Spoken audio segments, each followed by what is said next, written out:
او بل دا فائدہ به ته ذکر کو چې د خاوند هم پکار دی چې د زنانه حالاتو ته هم ګوري، دا نه چې صرف په سړی خپل ځان ته ګوري.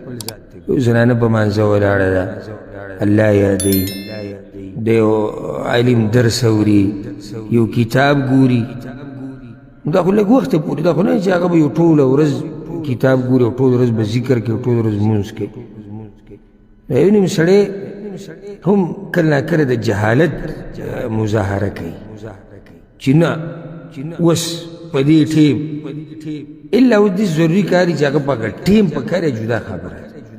نور سړي له پکار ده چې د ښځې حالاتو ته ګوري، د هغوی ظروفو ته، د هغوی عذرونو ته، د هغوی مسلو ته، د هغوی خبرو ته، صرف په خپله نه کړي چېرې زه وایم چې داسې وشي.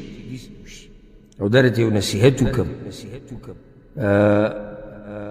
هر چا ته چې خبره کوې که نه چې کوم مخامخ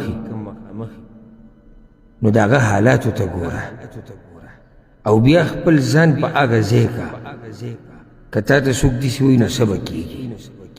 نو زنانو ته چې کله خبره کوئ یو ته څه کار حواله کوئ، یو ته څه خدمت وایئ، نو دومره ورته وایئ څومره چې د هغې وسي او څومره د هغې طاقت وي.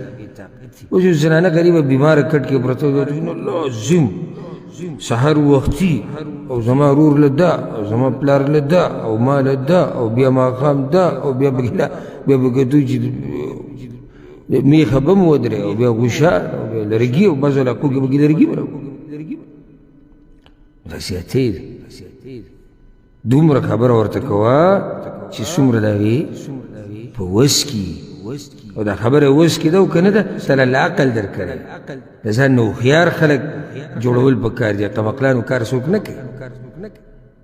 دغه شان اوس ته یو ځای کې مشر یې او ستا لاندې نوکر دی، نوکر ته به دومره کار وایي څومره چې د هغه وسي. ستا خادم دی هغه ته به دومره خدمت وایي چې څومره د هغه وسي.